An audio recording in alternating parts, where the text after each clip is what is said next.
pushes. So it's interesting how TLID will play upon this chip. We'll see if the chip's gonna work or not. It's the Kings versus the champions. Who will reign on the world stage? And it starts here in game number 1.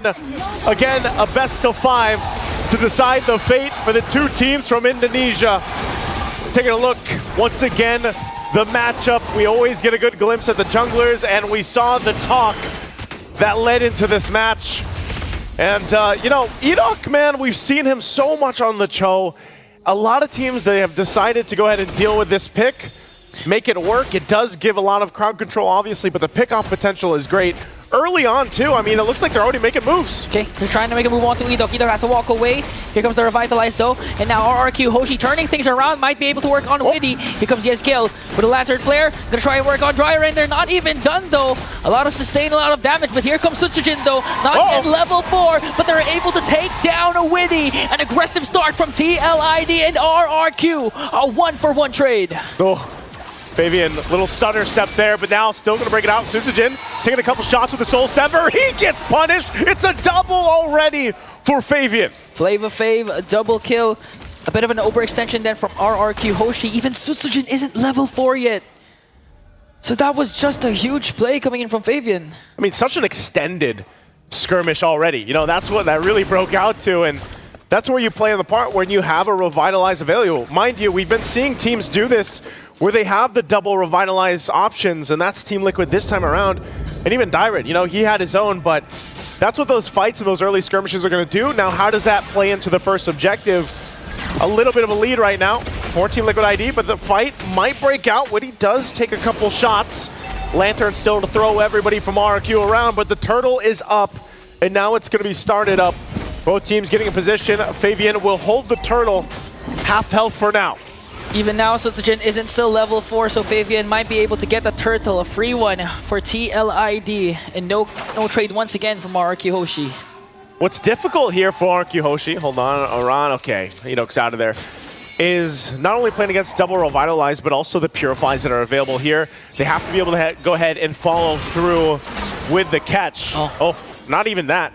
But also just playing against Widdy the Wise. The chip has worked for some teams, and honestly for others, it's also been a weak point. It's kind of double-edged sword when you pick up this chip and you bring it to a certain draft, a certain gameplay style. Now up top, still the focus trying to keep Sutsujin under control on that Joy pick, but that's the thing. I'm really interested to see how TEAMLIQUID decides to go ahead and use the chip. It's literally bringing in the cavalry to some of the fights. But are the punishes enough? Does RQ have enough to go ahead and punish when that shortcut comes through? Honestly, it's just a bonus if ever Widdy performs or executes a beautiful shortcut. Because right now, looking at the gold level gap of Fabian and Sutsujin, that's 2 levels ahead for the Suyo. And we all know Sutsujin with the Joy, it's gonna scale up later on. But how will you make it reach if this is TLID? The aggression just keeps on continuing and continuing for TLID. For RQ, they're going to hold on to their own shortcut. That's always an option that Rins has with this Valentina pick. Really just not too anything too crazy happening. Even the fact that you have Edok on the Cho, it's kind of just getting stopped in his tracks just because of Yehezkiel has this Jushin. We've seen this quite a bit. They're able to go ahead and just stop Edok from trying to set things up. But really, you don't really want to unless Sutsujin has the ability to go forward. Fabian will keep Edok in check. Purple buff's up now, so we'll see. He's got to be able to secure that, but this is just what's going to continue to happen. You already talked about the level gap, but Fabian now working on this purple buff, and that's just going to go ahead and get taken. Turtle's up. Meanwhile, Sutsujin working on the orange, just going to get spotted out. They might break into a skirmish. They'll fight. They're going to commit. The way of the dragon. Aran has to use the Revitalize. Here comes Yesgil to the rescue with the Crimson Beacon. Gonna catch. AOG used defensively. No casualty for RRQHOShi, but you can see already how much lead TLID has to the point that Aran, even if he overcommits, he's not going to fall down. He's going to do his job properly, which is to delay and delay as much as possible the Joy's power spike later on. Even in this matchup, making his way. They know Aaron Shiki's there.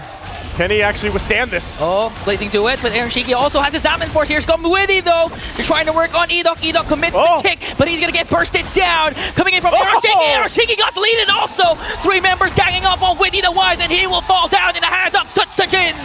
There's RRQHOShi. They get 2 kills in the exchange. It looked like the shortcut came through, but the mid turret did get taken down as Team Liquid ID gets an objective. Surprising too, you know, Skylar able to go ahead and withstand that. Yehezkiel delaying them a little bit longer from recalling. Now Aaron joins the fight, gonna crash down on Riz. Under the turret, gets dragged back, and Aran will get the kill. Where did Aran come from? All of a sudden, Riz just got bursted down, and TLID, they already got the mid lane turret. Okay, Edok commits the kick onto Flava Fave. Will he be able to escape though? Here comes the Sever. It's gonna hurt quite a bit. Aran still has the power of Wild Wilderness. So TLID gonna go again for the purple buff steal. You're gonna take this, we'll see this time around. You know, Sutsujin's just here, just around the corner. Might actually just lose it. Again, there's a lot of pressure on that side of the jungle. And right now, even though RRQHOShi finds a couple kills, TLID holding on comfortably to the lead that they have. And they'll play around with some of the macro decisions that they have whenever they have shortcut available. So with this building into the next objective, they might go 3 for 3 on the turtles. And it's up to RRQHOShi to decide on how they want to approach this. They might just give up all 3 turtles and just try to play catch up. You know, we know that Skylar on the Claude needs more time to build up to get the items that he needs in comparison to a Harith for RRQHOShi.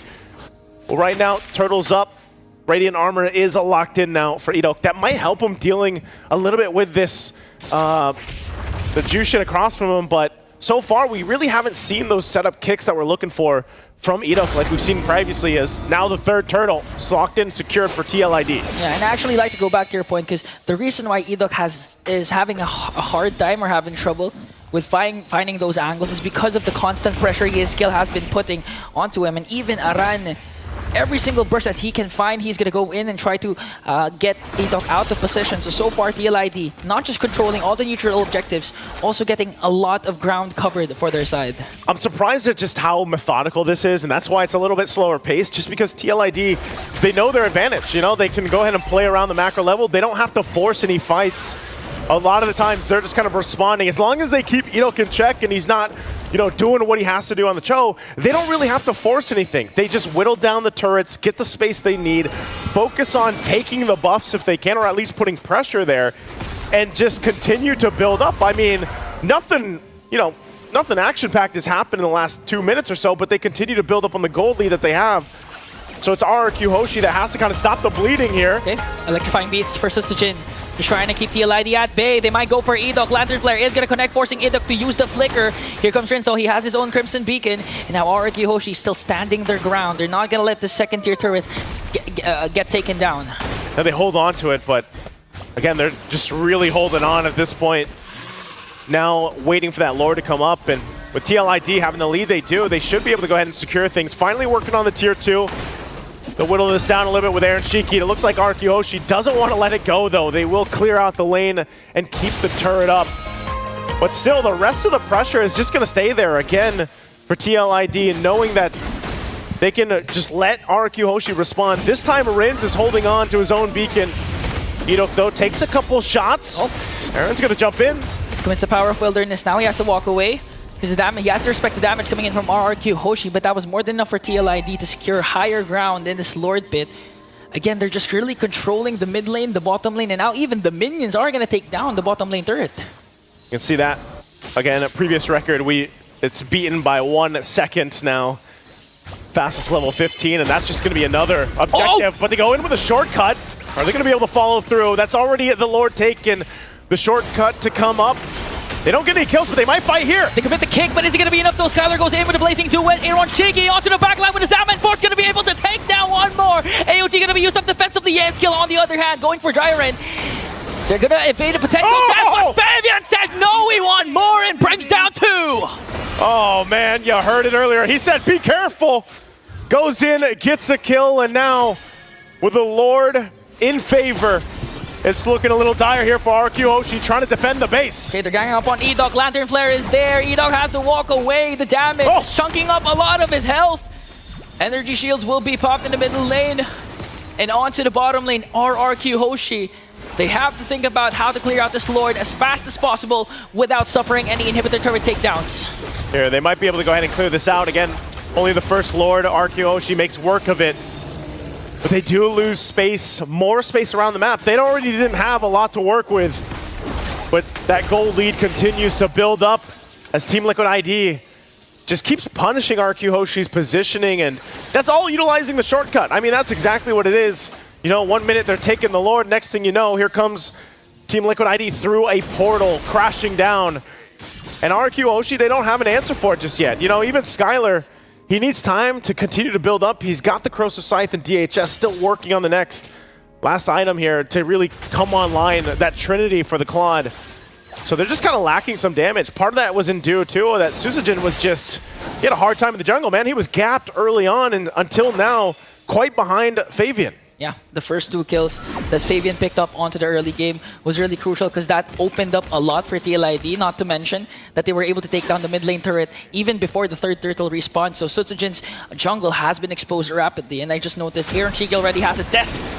And now they're trying to go for Ezekiel, forced to use the Crimson Beacon. Skylar going in with a Blazing Duet. Now they're going to work on Fabian. There's the kit, but Witty goes in with a shortcut. They're going to be able to break down Ezekiel and Fabian. Here comes the Kingdom, trying to answer back, working on RRQHOSHI. Rins used to the Crimson Beacon to walk away, but Dyron, though, is going to get caught, though, by TLID.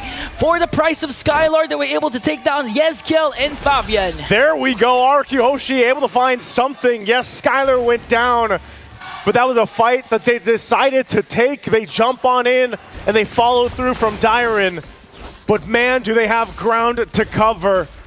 Even looking at the gold rankings here between the heroes and the lanes, they have a lot of work to do.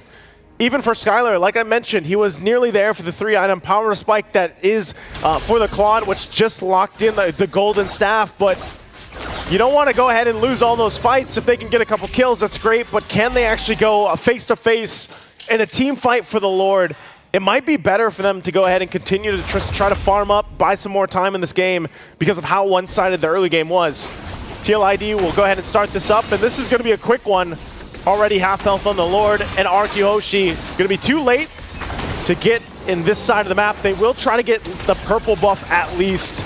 You can see that too, RRQHOSHI picking up Divine Glaive enough too, just to take Dyron down, you know, to half health. So that's what's in store for RRQHOSHI as they get ready for this defense. Now, Ingon, are they going to get past this? Are they going to get past this Lord push in, being down this much? I mean, it's still possible. Although I believe they're gonna suffer inhibitor turret takedowns. But again, I do want to commend Aran because Aran has been covering a lot of ground, providing a lot of vision for the side of TLID without even being taken down even once. 1-0-4 with the Hilda. Now the Lord later on will siege in the bottom lane. Let's see if RRQHOSHI, the Kingdom, can they defend it? RQ's gonna have to do it. They get prepped and ready. Rin's holding on to the beacon himself, and RRQHOSHI jumps on in. Lord still making its way down the bottom side to clear out the waves. Edok doesn't want to use the kick just yet, holding on to the Way of the Dragon. Conceal. Lord's going to go push in. Conceal going to be used, but still keeping things under control, taking their time. Bottom turret now down. RRQHOSHI will clear that out. Mid-wave now pushing in. Looking to take this. Conceal's already going to be used. Oh, okay. Here comes Arando onto the back. Edok commits the kick.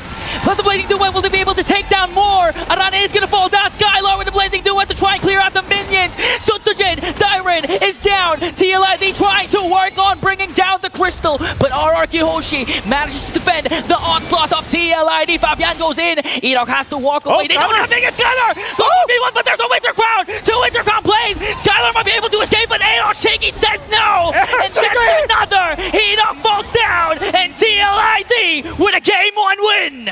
What a play, and RRQHOSHI coming in at the end to get the triple. This game, he might not have been invincible, but man, did he come through in game number 1. 14 minutes, 2 seconds in. Very, very strong showing for the series already for the Cavalry. And it looks like RRQHOSHI, the Kingdom, will have to readjust from this, come together and be able to secure Susagen in the jungle a little bit earlier on, because that was where things fell apart the early game. Can they make